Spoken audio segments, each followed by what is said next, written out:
And then next, we have your lactate. Okay? Have your lactate. Again, your lactate class, aside from your glucose, it is actually very helpful when it comes to differentiating types of meningitis. Okay? May it be bacterial, viral, or fungal meningitis, ginagamit din natin ang lactate. Then aside from this one, lactate is also used to monitor severe head injuries. It is used to monitor severe head injuries, and it is also used to monitor drug therapy. Okay, it is also used to monitor drug therapy such as antibiotics.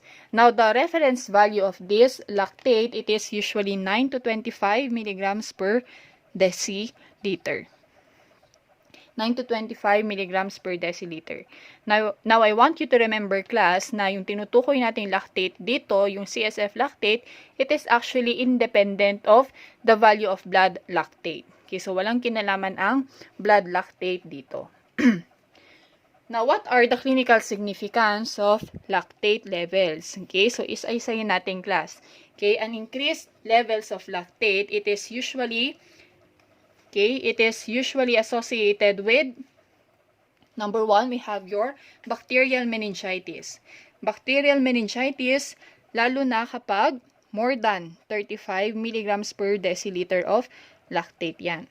Okay, aside from bacterial meningitis, it is also associated with fungal meningitis and TB meningitis. Okay, fungal meningitis and TB meningitis, lalo na kapag more than 25, okay, more than 25 milligrams per deciliter of lactate. And then aside from these ones, okay, an increased lactate levels is also associated with a decreased flow of oxygen going to the tissues. It is also associated with xanthochromia and even hemolysis. Okay, xanthochromia and hemolysis. Now, how about a decreased lactate levels? A decreased lactate levels, it is usually associated with, isa lang yan, class, okay? Viral meningitis. Especially if it is less than 25 milligrams per deciliter. Now, if you're going to differentiate viral meningitis from bacterial meningitis, yung viral meningitis natin, normal ang kanyang glucose. But for your bacterial meningitis, decrease yung kanyang glucose levels. Okay? Decreased glucose levels and an increased lactate, it is usually an indication of bacterial meningitis. And then next we have your glutamine. Your glutamine is actually an indirect test for measuring excess ammonia in the CSF. It is an indirect test for measurement of excess ammonia in the CSF. The reference value of which, it is approximately 8 to 18 milligrams per deciliter. Now, what is the importance of measuring this ammonia, class? Okay, this could actually be helpful when it comes to diagnosing, or let's say, it is actually helpful when it comes to diagnosis of coma of unknown origin. Now, bakit nga ba nagkakaroon ng coma, class, yung patient natin? Okay, let us have a short discussion regarding this one. Okay? This condition, yung tinatawag nating coma of unknown origin, it is usually predominant among the children. Okay? So, mas common yan among the children. Lalo na yung mga bata na nagkakaroon ng viral infection. Viral infection, particularly of, let's say, dengue. Okay? Yung mga batang nagkakaroon ng dengue. Now, what will you do, or what would be the treatment, or ano yung pwede nating ibigay kay patient na may dengue? Number 1 is paracetamol. Then paracetamol, it is also known as the acetaminophen. Okay, paracetamol, class, para bumaba yung lagnat niya sana, 'di ba? Now, this acetaminophen is said to be hepatotoxic. It is said to be hepatotoxic, especially among the children. Okay? Causes a liver damage. Now, you recall your clinical chemistry. Saan ba na metabolize ang ammonia natin? It is usually metabolized by the liver. Okay? Now, dahil damage na yung liver class, sino ang mag-breakdown sa ammonia natin? Wala na. Okay? Now, ang mangyayari, ang tendency, it will accumulate in the system, yung ammonia natin, and then until sometime, it will go to the brain. Kasi very soluble lang yung ammonia. Kaya nga kailangan ma-detoxify siya agad sa liver kasi it is very toxic. Okay? So it will accumulate in the brain and then after some time it will cause coma. Okay. Now this condition, we call it your Reye's syndrome. Okay, we call this condition your Reye's syndrome. So it is your glutamine, it is actually very useful when it comes to diagnosing Reye's syndrome. Lalo na kapag nakoma yung patient and hindi alam yung reason. Okay? And then lastly, we have sa chemical analysis, we have your CSF enzymes. Now, these CSF enzymes, dalawa lang yan. We have your lactate dehydrogenase and your creatine kinase. Okay? You have your lactate dehydrogenase and your creatine kinase. Now, lactate dehydrogenase, it is very useful when it comes to diagnosing intracranial bleeding. Intracranial bleeding. And then your creatine kinase naman, ginagamit yan for post-cardiac arrest. Post-cardiac arrest.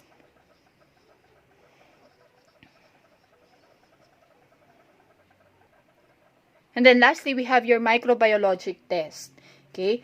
Nagpo-perform tayo ng microbiologic test using now a CSF sample, okay, to confirm now yung mga minention natin kanina, yung mga different types of meningitis. Now, a CSF culture, okay, CSF culture will always be the confirmatory test. Okay? It will always be the confirmatory test when it comes to meningitis. Okay? If we are going to diagnose meningitis. Okay? Culture pa din class. Now, aside from this one, ano ba yung mga pwede nating gamitin? Aside from performing culture and sensitivity, we can also make use of gram stain. Mga preliminary test lang natin ito class. We can make use of gram stain. Kung suspected yan na bacterial meningitis, pwede rin acid-fast stain. Kung TB meningitis yan, we can also make use of India ink. Wait lang, ayusin lang natin. Okay. Okay, gram stain.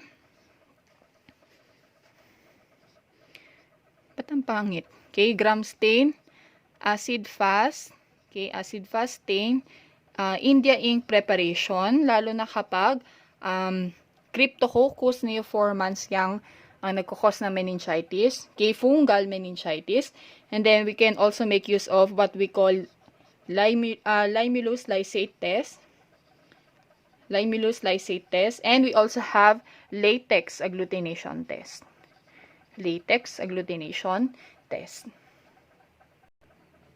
Now, what are the most common causes of bacterial meningitis ba? Ano-ano yung mga organisms na nagkakos ng meningitis? Okay, so let us list down the most common causes of bacterial meningitis. Okay, now yung mga patients natin, mga newborn up to 3 months, okay, newborn up to 3 months, ang mga nagkakos ng meningitis sa mga yan is most especially your group B streptococci or your strep agalactiae. Okay? Listeria monocytogenes also. Okay? And surprisingly, Escherichia coli can also cause meningitis, especially among the newborn. And other enteric gram-negative bacilli, lalo na kung encapsulated yung mga organisms na yan. Now, how about the most common causes of bacterial meningitis among 3 months old hanggang 6 years old patient. Okay? How about this one? Okay, we have Haemophilus influenzae. Okay, it is the most common causative agent of meningitis among this age group. We also have Neisseria meningitidis and strep pneumoniae also. Okay? Now, for the mga adults class, usually, ang mga nagkukos ng bacterial meningitis is commonly, we have this one, Neisseria meningitidis, and even strep pneumoniae. Okay, mga adults. And then, how about for the old age? Yung mga old age naman class, okay, ang mga nagkukos ng meningitis sa kanila is this one also, strep pneumoniae, Neisseria meningitidis, and other gram-negative bacilli. Okay? Gram-negative bacilli. Now, aside from culture and sensitivity test, okay, serologic methods are also available when it comes to microbiologic testing. Okay, so number 1 dyan, we have ELISA. Okay, ELISA are also available na. Okay, and then we also have latex agglutination test. Okay, latex agglutination test. Then we also have this limulus lysate test.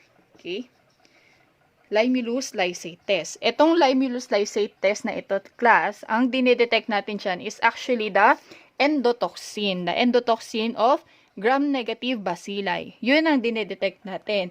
Using now your reagent, what we call amoebocytes. These amoebocytes are copper-rich blood samples of what we call Limulus polyphemus. Okay, Limulus polyphemus. Okay, ito yung tinatawag nating horseshoe crab. Okay, and then lastly, we also have your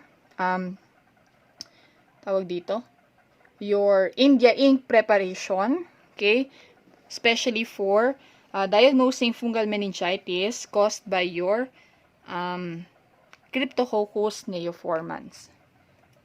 And then lastly, we also have your tawag dito, your neurosyphilis test, like your VDRL. Number 1, we have your VDRL. Meron din tayong RPR. We also make use of RPR, okay, for diagnosing neurosyphilis. And then lastly, we have your fluorescent treponema antibody absorption test.